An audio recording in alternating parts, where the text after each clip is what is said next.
Go ahead. Tell us a little bit about yourself, who you are.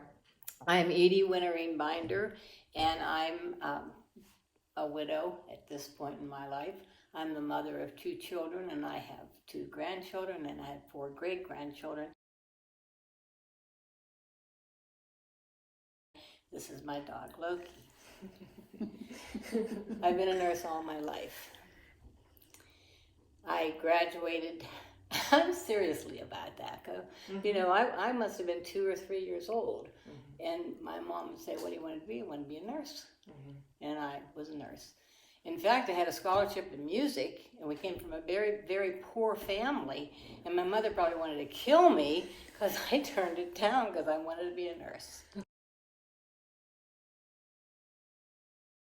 So I applied to Pitt, and that was, well, probably 1973, because I couldn't get in. I got interviewed, and they were interviewing about 400 at the time, they tell me, and taking 12. And I passed all of that, but at the time you had to have a commitment to practice, and you had to have a preceptor, or they wouldn't take you. And I couldn't get one. So then I applied to Case, because Pitt and Case were running like 6 months different. So I applied to Case, and I went up there and interviewed, and again, it was the same thing, but again, I couldn't. It took me 2 years. Wow. 2 years. But I just knew that I wanted to do it.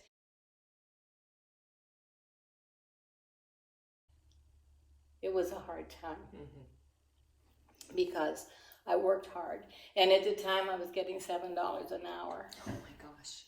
But that's all right. I didn't work for the money. But yeah, I did sick care and well care. In the beginning, with a whole lot of supervision. And in fact, I think that was part of my training. You know, it was all so new, and they didn't want us to, they wanted us to remember who we were, that we were nurses. In fact, the literature would come out, these are mini docs. Well, we weren't mini docs, we were nurses. We were in advanced nurse roles, and it was hard. And that, well, a lot of my training was that, remember who you are, remember what you are, remember, and You would write prescriptions or do things back then. How did that happen? Well, I didn't have prescriptive authority. I had to write the prescription, take it to my the doctor I was working with, tell him what I had, what I was treating, and why I was treating it. You know, it was a lot of that in the beginning. The date? No. Oh. How you felt about it. Like, Oh my gosh, I was amazed. I mean, I thought it would happen, but I didn't think it would happen in my lifetime. Of course, I lived a long time, didn't I? I guess maybe, but I didn't think, excuse me, that I would, and it was wonderful. Did you feel that you had to work harder, stay longer? Oh.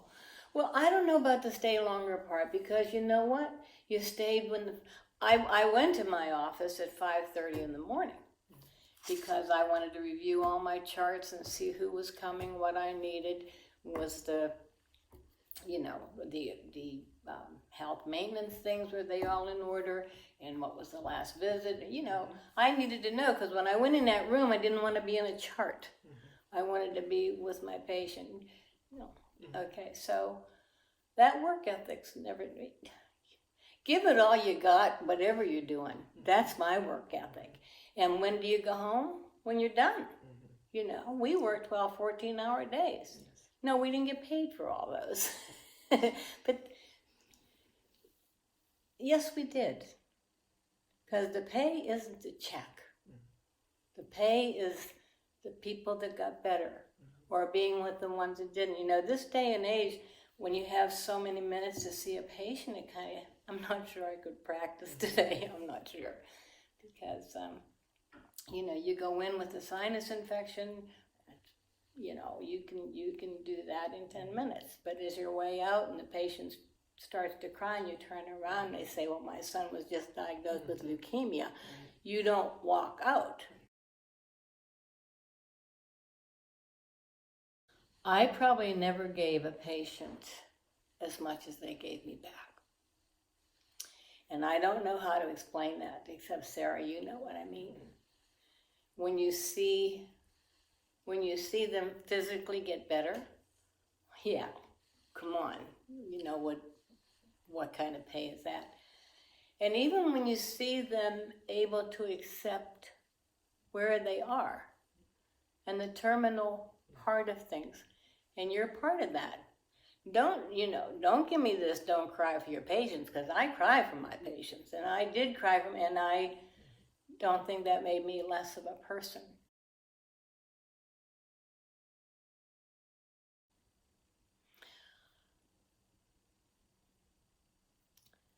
Don't go into it for the money. And I mean, I don't care how, I know that we're much better paid now than we were then, but it can't be for the money.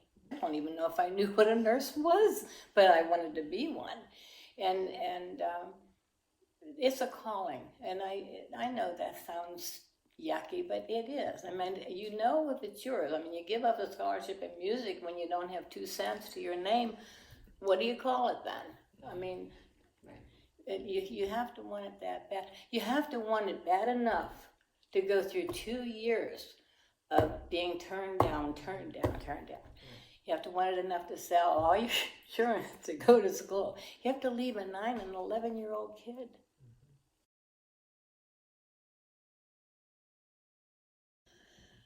You're important too. You're important too. And it's a very demanding, it's demanding beyond anybody's recognition until you get there. Until you become that nurse practitioner.